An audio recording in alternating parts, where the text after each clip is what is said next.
3 साल का एवरेज तकरीबन 19% से ज़्यादा। स्मॉल कैप कैटेगरी के अंदर आपने एक्टिव मैनेज फंड और इंडेक्स फंड ये तो बहुत सुने हैं, लेकिन अगर मैं बात करूं स्मॉल कैप कैटेगरी के अंदर एक ETF, जी हाँ, HDFC म्यूचुअल फंड हाउस की तरफ से आता है। इसका नाम है HDFC Nifty small cap 250 ETF। आज इसी के बारे में बात करने वाले हैं। शॉर्ट टर्म रिव्यू रहेगा। शॉर्ट टर्म का मतलब है टाइम कम लगेगा लेकिन रिव्यू पूरा रहेगा।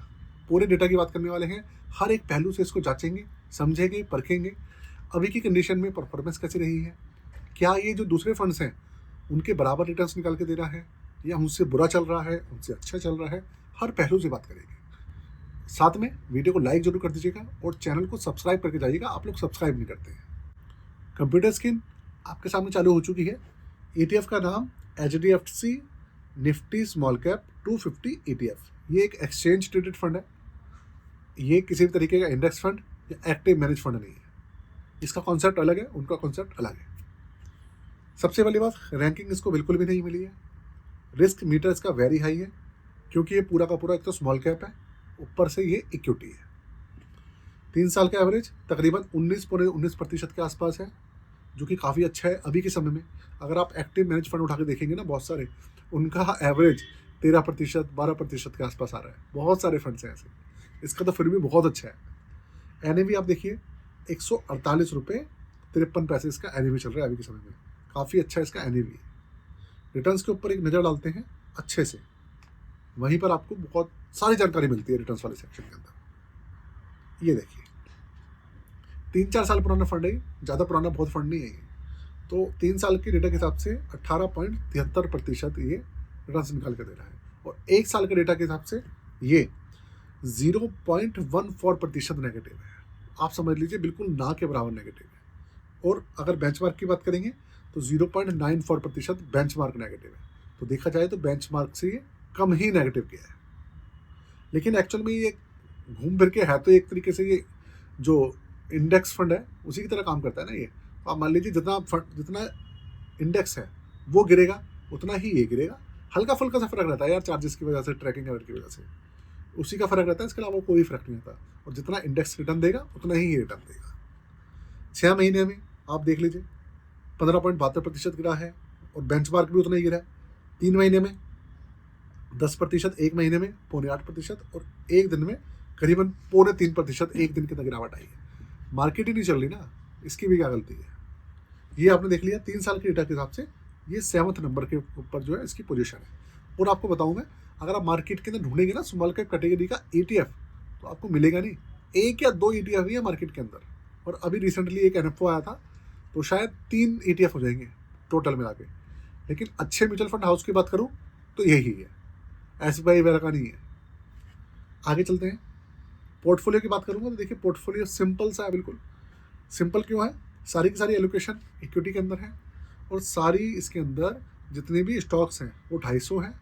भाई जो इंडेक्स है उसमें भी 250 स्टॉक्स हैं, सारे स्मॉल कैप है। इसके अंदर भी 250 स्टॉक्स हैं, सारे स्मॉल कैप है। यहाँ पे भले आपको 10% मिड कैप दिख जाए, लेकिन 10% मिड कैप है नहीं, वो पूरा जितना भी है उसके अंदर वो सारे स्मॉल कैप ही है। और इसके अंदर 10 सेक्टर्स हैं।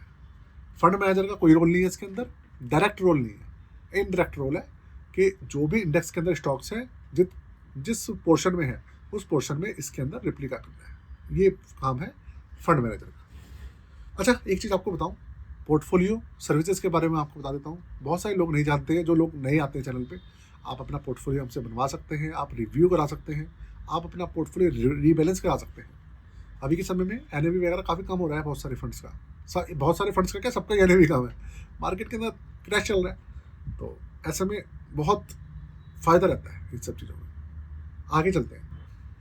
15 फरवरी 2023 को लॉन्च हुआ था निफ्टी स्मॉल कैप 250 TRI। मैंने आपको बताई दी है, इसका बेंचमार्क है, ओपन एंडेड स्कीम है। अच्छा, इस ETF की खास बात क्या है कि ओपन एंडेड स्कीम है, आने पे तो कोई चार्ज है ही नहीं, होते भी नहीं है चार्ज, और जाने पे भी कोई चार्ज नहीं है। मतलब एग्जिट कोई कर दो तो भी कोई चार्ज नहीं है। भले 2 दिन बाद 4 दिन बाद आप निकल के भाग जाओ इसके अंदर से, तब भी कोई चार्जेस नहीं है। अच्छी बात है। एक्सपेंशन रेशियो 0.25% है, जो कि काफ़ी कम है।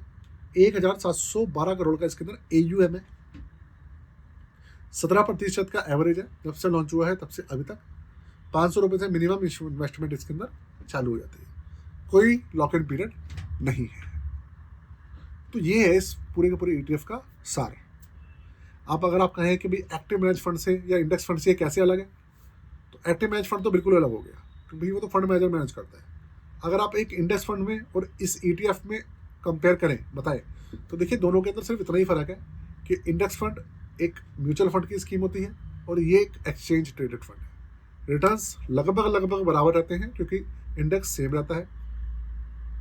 फंड मैनेजर के गलत डिसीजंस का इनके ऊपर कोई फर्क नहीं पड़ता, क्योंकि इनका फंड मैनेजर का इनके अंदर कोई डायरेक्ट रोल होता ही नहीं है। ये एक पॉजिटिव पॉइंट है इसका। लेकिन एक नेगेटिव पॉइंट भी बन जाता है ये, क्योंकि अगर फंड मैनेजर, जो समझदार फंड मैनेजर होते हैं, वो एक्टिव मैनेज फंड के अंदर ज़्यादा रिटर्न्स भी निकाल के दे देते हैं, ऐसा भी होता है।